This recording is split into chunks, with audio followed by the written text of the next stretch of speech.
everybody. My name is Leonid Kritz. I'm chess grandmaster from Germany. In this DVD, I will try to give you kind of a lesson on advanced tactics. So what we will do here is we will go through some positions. We will start with the one you see now on board, which is pretty easy. Obviously not advanced, but this is kind of warm-up exercise, and then we will move towards more complicated stuff. So I suggest that every time you see a new position on board, you just take time to solve it, see if you can find any ideas, and if you do, then you move forwards with the DVD and compare your solution to the one that I will provide. In more complicated positions, there will be certainly some room for additional ideas, for additional analysis. Maybe you can find something that I couldn't find, but always try to work first independently by yourself. Don't turn on the computer right away. The computer will show you a lot of stuff, but the point is to get some training in calculating variations and in general in your abilities to solve the positions. So take time to solve this one. The idea here is very simple. White begins and checkmates in 2 moves. So make a short break now, and after a couple of seconds, come back to the DVD. And here I show you the solution. It's very simple actually.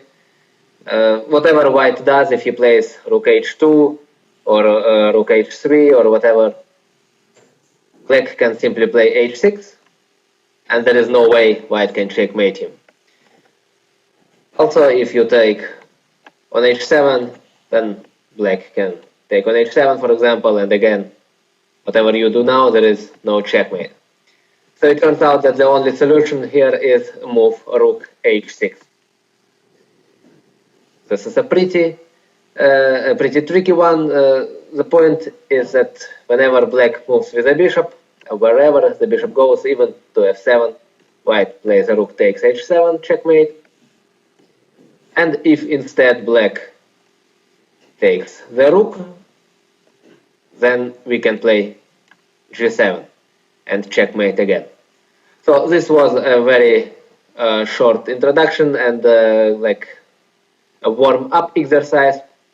From now on, the difficulty of the positions we will analyze will increase.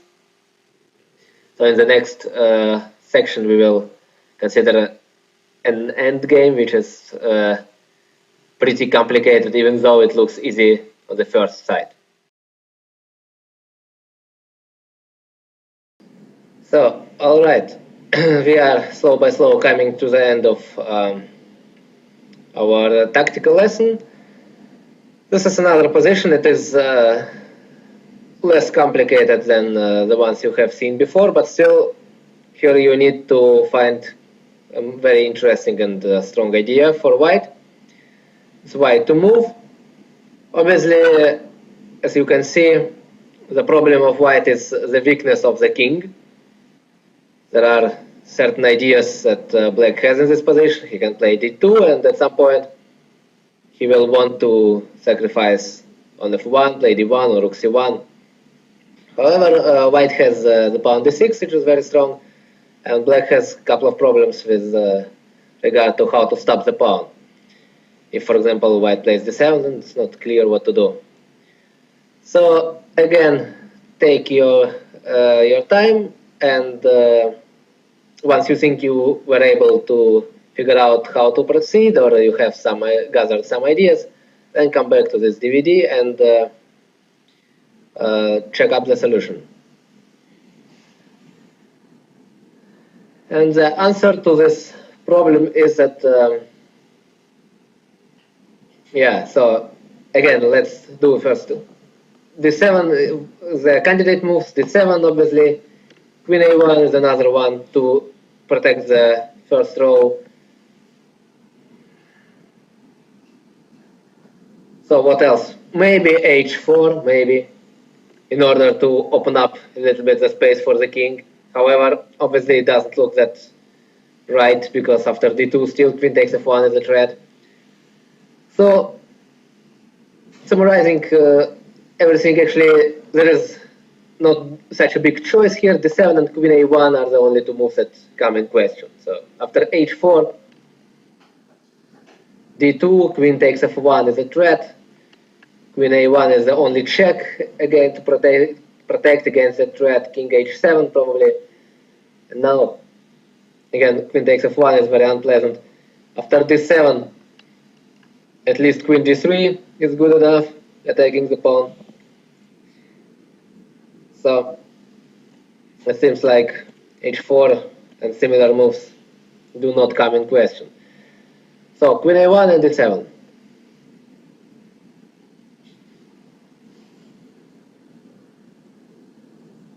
Oh yeah, and just to mention, H4, actually there is a much easier solution that brings white to problems. Queen takes F1. That eliminates every question immediately. King takes F1 and D2. And now here the game is really over. Rook C1 and no protection against it. So, Queen A1, King can go to G8, H7, and F8, where he should not go for sure, because after King F8, Queen H8, that's a checkmate, even though King on F8 would be closer to the pawn. So it looks like King H7 is the best move, so that there is never D8 with check. King H7, and what now? Probably D7 is here the only idea that makes sense. Move like Queen D1, for example, doesn't work because of Queen takes D1, Rook takes D1, and D2. And now after D7, Rook C1, White makes Queen, but it's too late, Rook takes D1. And here you can see once again the importance of the move King H7. If the King would be on G8, then in this position we would have check, and in the next move Queen takes D2. White would have won. But because of the King on H7, there is no such thing. So what else? Rook E1 doesn't work, of course. Queen F6 obviously doesn't work too. Take Rook C1 immediately. So there is nothing left but to play D7. So and now it looks pretty unpleasant for black, because white wants to play D8 to make another queen. If black takes on F1, we don't take with the king. We don't take with the king because of D2. White is in trouble. Queen D1 is the only move, Rook C1. So white actually wins. But instead, we can take with the queen. And now after D2, D8 queen, and yeah, that's it. Rook C1, queen takes D2. No chance for black. So queen takes F1 doesn't work. D2 also doesn't work. We just put the queen. Now after queen takes F1, we take with the queen and we get the same position as before. D1, well, I can take with whatever queen I want, but I also can give you a checkmate on H8. It looks nice. And Rook C1, actually the same. After Rook C1, sorry, the Rook doesn't want to go to C1 because it knows what happens. Queen H8, checkmate. So next question is what to do here for black. Does black have any possibility to protect against the 8 queen? And it turns out that indeed, yes, he has. He can play queen e7. This looks This looks very passive, and well, obviously black wants to take the pawn. Queen takes d7. If he does take the pawn, then he will be winning. The question is what happens after queen d4, because now I want to play d8, and at the same time I want to take on d3. So here there are no tactical tricks. If you play d2 simply, then d8 queen, and yeah, that's it. Queen takes d8, queen takes d8, nothing here. Rook c1, queen takes d2, game over. So think for a minute whether at all black has some chances here, and if yes, then what is the chance? How could black play? Moves like queen d8, they shouldn't come in question, because I just take rook c7, rook d1, and that's it. The queen will never be able to move. White will play h3, king h2, queen d6 somehow, then maybe g4, king g3, gets the pawn f3, and so on. So black cannot do anything here. So obviously this is lost. However, there is an interesting and strong idea, queen e2. The queen goes back. And it turns out that now, again, there is this threat, queen takes f1, so we cannot play the 8 queen, because black takes, and rook c1 checkmate. So somehow we have to protect against it. What can we do? Rook can go only to b1 or a1. So if the rook goes there, we have d2. So now, if we make queen, then queen e1, and whatever. You can checkmate with 2 rooks. So, after d2, queen e1 is a threat, rook c1 is a threat, and the queen cannot leave from d4 because d1 is also a threat. So here the only thing that white can do is probably to give check on h4, king g7, queen d4, but here there is also move f6, so there is even not a perpetual. So I guess the position of white is pretty bad now. Have to avoid it. So how can white avoid sacrificing on f1 or black from playing d2? The only move is to go back to a1 with the queen. And this is how black achieves draw in this variation. Queen goes back to e7. And for white, there is nothing better than to play queen d4, because white shouldn't really give up the pawn d7. If white plays something like queen d1, take on f3, and now there are different options, at least d2. So even with idea rook c1. And there is no way white can be better here. So the only thing what can happen to white is that he can lose. So white is forced to play queen d4 back, and yeah, queen e2, draw by move repetition. But this is a really interesting move repetition. So alright, we have found how white can make a draw. This happens with move queen a1. By the way, just to mention, nothing changes after f6. Nothing, absolutely. d7, again, same idea. We want to play d8. So white controls the first row and wants to get a queen. So queen e7 is a must. Queen d4 is also a must, protecting the pawn. And queen goes back to e2. There is no check. d8 doesn't work because of queen f1. So white has to go back to a1, and after queen e7, you have to repeat moves. Alright, so now how can white play better? And this is now an easy question, because we said that we have actually only two possibilities. We can play d7, or we can play queen a1. So if we say queen a1 brings us only a draw, then obviously we have to try it with d7. Just to mention other moves, of course, like queen b3, in order to prevent black from playing d2, yeah, queen f1 and rook c1. So queen cannot go anywhere else. Okay, let's see what happens after d7. So now there are two possibilities. The easiest one is if black plays d2. Now, of course, we don't play d8 queen because we lose rook c1.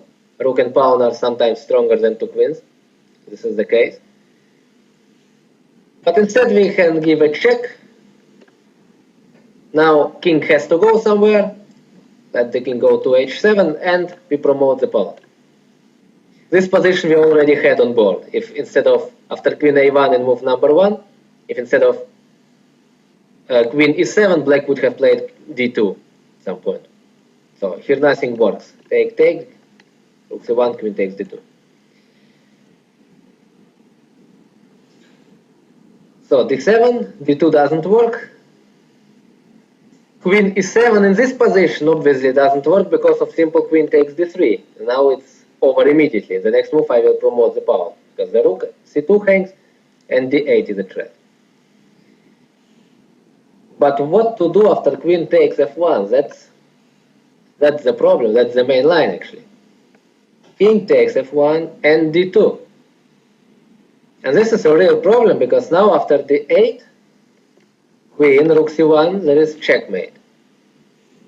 After queen a1, king h7, queen d1, rook c1, there is no escape. There is checkmate in the next move too. So the only thing that white can try here, for example, is to play queen h8. Take, d8 queen, king h7, check, king g7, queen d4, f6, queen d7. And luckily for white, he has at least perpetual. So he has only moves to make a draw, but that's not what we wanted. We don't want a draw, we want to try to win. So if you were so far, and if you have seen this position, when you analyze the starting position, then you may have seen what's next. You may have not seen it too. So it's not that easy. So if you haven't found the solution yet, then take a minute of time. And the actual solution here is that white simply takes the pawn f3, which looks ridiculous.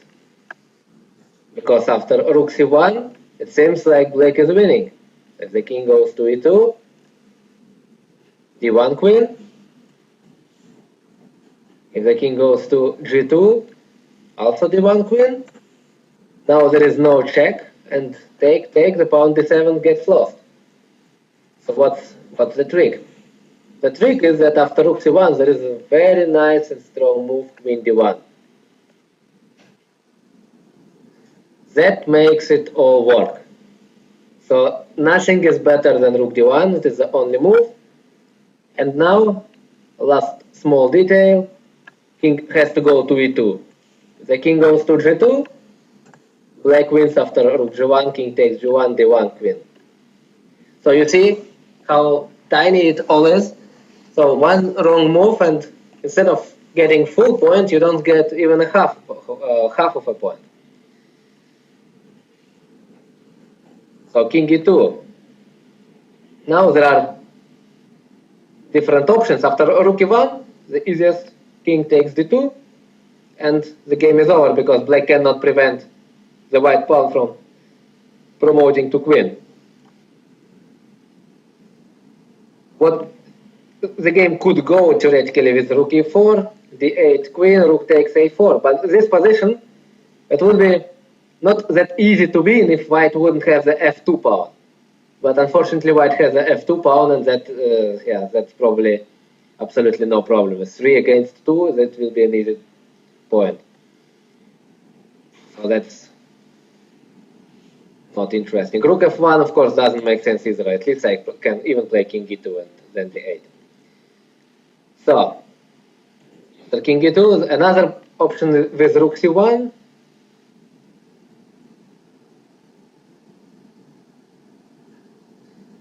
King d2, again, rook c8 doesn't work.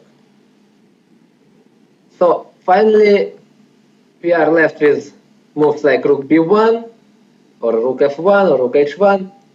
All of them lose to a simple move d8. And now after d1 queen, white takes, black takes, king takes, and we end up in a totally won endgame for white. The only thing that after g5 now, don't forget to play h3. king e2 also wins, but usually don't allow your opponent to fix your pawns in the endgame, the pawn endgame. That's the easiest. So the idea of this position was to be able to find this queen takes f3 and queen d1 idea. So let's summarize. There are two moves, d7 and queen a1. Queen a1 leads to a draw by move repetition. d7 is the strongest one. This forces actually black to take on f1, because if black plays d2, queen a1 check and d8, and black cannot stop the pawn somehow else. Queen takes f1, everything goes by force here, no alternatives. King takes f1. Again, we want to promote d8. In addition, we have just extra queen right now, so d2 is the only move. And the very strong idea, queen takes f3, rook c1 and queen d1, forcing the rook to take on d1 and king e2. And whatever happens now, we end up in one pawn endgame with an extra pawn on h2. So this is this position. It was less complicated than the last one, but as we move towards the end of our tactical lesson, this is how things are. And in the next section, in our last section, we will cover a small study, and that will be it.